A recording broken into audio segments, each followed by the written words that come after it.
Hello, everybody. Mark and Gonzalo here from Maple Capital Partners, and we're here on the latest edition of our monthly newsletter. We're going to be talking about a topic which we've heard a lot more about recently. We've heard it from our investors, from other operators in the market, which is now a good time to invest in real estate. You know, the Fed is hiking short-term rates. Inflation's coming in above 8% year over year. The economy is running very hot at the moment, and that has investors wondering, and rightly so, what if cap rates decompress? What if inflation continues to go on? You know, how is the market going to respond to that? So first, I want to take a step back and say that, as anyone who's been in the market over the past few years knows, we've been riding a wave of steady liquidity from the easy money that the Fed and Congress have approved, and that's driven up asset prices tremendously over the last few years. And as such, many investors are worried that we may have gotten in a bit over our skis and that we may be due for a correction, whether that be a recession or just a decline in the housing sector. Homeowners have seen their homes sometimes double or triple in value over the span of the last 10 years, and really since the Great Recession in '08. And they would be right to think that that price growth and that growth rate year over year is not sustainable. You know, last year we had rent prices go up close to 20% across the board nationwide. That's definitely, in our view, not something that's sustainable. So we're hoping to add some commentary on this burning question of whether or not multifamily is still a good asset class to invest in, given all of these factors. With that, I'll hand it over to Gonzalo to get that discussion started. Great. Thanks, Mark. So let's kind of step back a little bit and kind of talk about taking the long view. And what we mean by long view, we mean a time horizon of 5 to 10 years. If you're investing in that time horizon, really the day-to-day noise, the stuff you hear from the talking heads on the news, that stuff really doesn't matter as much. And then one can kind of focus in on more the long term. So stuff like macroeconomics, demographics, all these things that we look at before making looking at an investment or an opportunity. So there's always going to be something kind of fearful in the market that's happening every single year, right? So one can kind of say to oneself, hey, I shouldn't be investing now because of X, Y, Z, right? There's always going to be something occurring. Give you a few examples from the last 5 years alone. In 2018, it was a trade war with China, and what implications that might have for the world economy. 2019, it was an inverted yield curve and yet another trade war with China. And of course, in 2020, 2021, it was the unprecedented global pandemic that all of us experienced and the uncertainty that was happening in global markets. And of course, in this year, it's the Ukrainian-Russian war, it's inflation threat, and it's also backup in rates in the markets. So if you can see there, if you have let these fears keep you on the sidelines during these periods of time, you probably would have missed out on some pretty tremendous growth that we experienced following each one of those brief periods of uncertainty that I just talked about.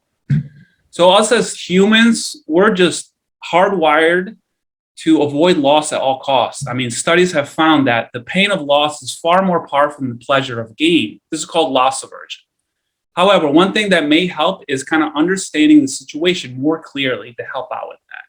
For example, bear markets, which is something that we potentially are entering in, have occurred 11 times since 1956. Pretty common, right? So going back to fear itself, what we must understand it. And in many cases, when fear is the highest is when you should be investing, when you should be buying assets. So we feel that now it's just continues to be a great opportunity to invest in apartments, specifically commercial apartment buildings, because historically that asset class has been a great hedge against inflation, which is what we're going through right now. And it makes sense, right? Rents can be adjusted annually. So in a period of high inflation, us as investors can pass on those higher costs to our tenants in the form of higher rents. And not just rents, we have other levers to pull as operators. We can reduce operating expenses, and we can also find other creative ways of increasing income on that property itself. So if you have a fixed rate debt, you might even benefit doubly as the relative cost of your debt compared to your income actually falls. So we'll probably be providing a video on that on future newsletters, so we'll leave it at that for now. Mark? Thanks, Gonzalo, for taking us through recent history and why one might not want to pay as close attention to news cycles because they'll always give you a reason for fear.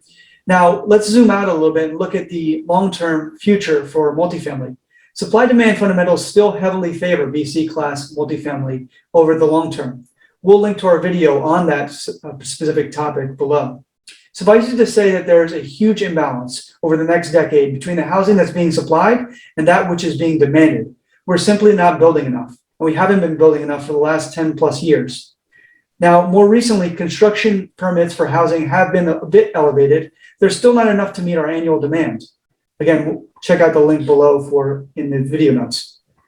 Now, the situation is even more one-sided as rates have backed up, and that usually tends to mean less construction going on behalf of the developers because it becomes much more expensive to borrow and thus build housing. Also, rising mortgage interest rates tend to encourage renters who would have been able to afford a home to remain as renters.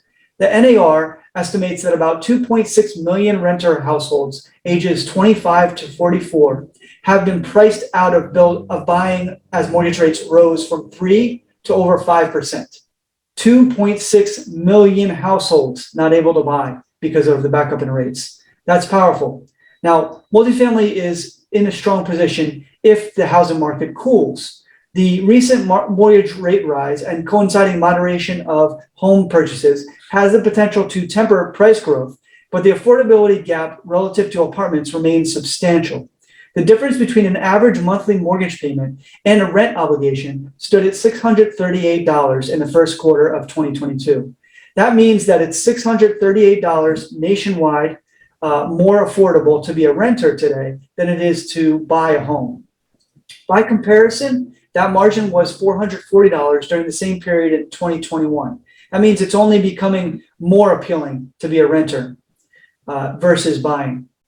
Not only do apartments appeal as a significantly more affordable living option, they also offer greater flexibility via short-term leases, and they require less maintenance by tenants, and they sometimes provide attractive amenities such as workout facilities and pools that you may not be able to afford as a home buyer.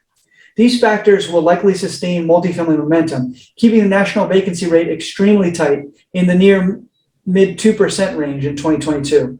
That's not to say that it's going to be entirely smooth sailing. I'm not here to sell you rainbows and unicorns. Commercial financing has changed, after all, over the past 3 to 6 months. And for those of us who are active in the multifamily market, this just means that we have to exercise an added degree of caution. However, as I've learned from my time on Wall Street, risk isn't to be avoided, it's to be priced. We at Maple Capital Partners have reacted to changes in debt and capital markets by taking the following risk mitigation steps. When we're looking at deals, we're increasing the frequency of our conversations with lenders. Frequent and transparent communication with your debt partners is absolutely vital in a volatile market like the one that we're in. We're also underwriting prudently with longer investor horizons, lower leverage, and less attractive financing penciled in overall. In addition to having more conversations with lenders, we're also in frequent communication with the equity portion of the capital stack, that is, our investors. When we speak to those investors about what's going on in capital markets, we're making them aware that the return expectations and hold periods may need to be adjusted versus what they may have become used to over the past 5 years. We consider these frank conversations as a part of being a good steward of their assets. That's to say, managing their expectations. Gonzalo? So thanks, Mark. Great information there. With all that being said, we are still investing in this market. And just like Warren Buffett said about stocks, we're buying businesses. We'll continue to prudently underwrite, make offers, and manage our assets because we believe wholeheartedly that patience and savvy investors can make money in any market. Well, we thank you guys for listening to some of these reasons why we still continue to believe that commercial multifamily apartments is such a great asset class to be invested in. In our opinion, this asset class is going to continue outperforming a lot of other types of investment options. So until next time, as we like to say here, be kind, be charitable, and invest wisely. Take care.